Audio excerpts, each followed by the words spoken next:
Mga uri ng classmates, Part 1.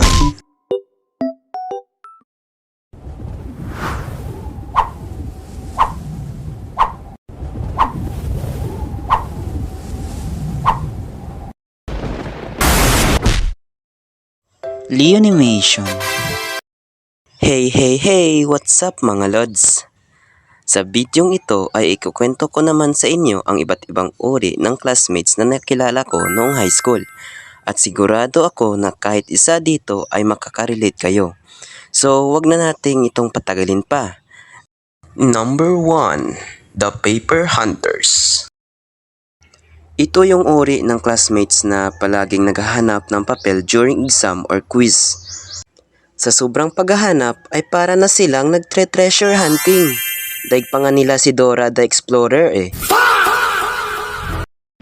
Okay class, get 1/4. 1/4, sir. Pre, may papel ka dyan. Wala na akong extra pre.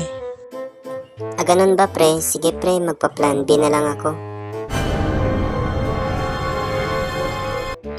Pahinging papel, 1/4. Pahinging papel. May papel naman dyan. A few moments later.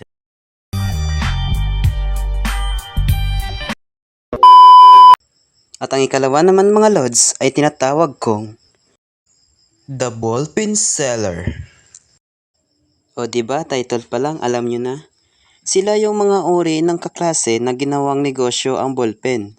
Naging tindera o tindero na nga sila sa loob ng room eh. Daig pa nga nila yung mga tindera sa kantin pag nagbebenta. Naku, ubos na yung ink ng ballpen ko. O, ito, 5 piso lang.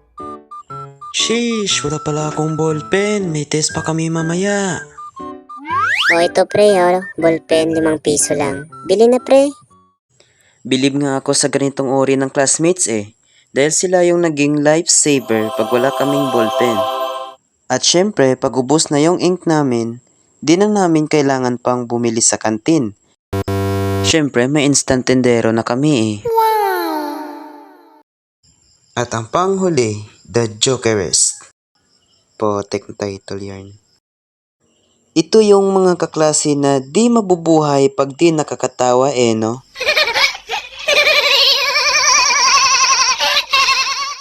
At ito rin yung mga tao na kahit ano pa kaseryoso mo, serious yarn, at kapag kasama mo sila, ay nakaw, mapapatawa ka talaga.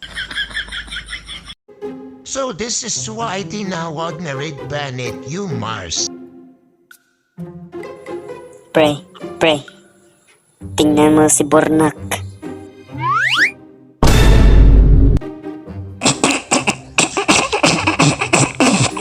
Tingnan mo naman si Jobert.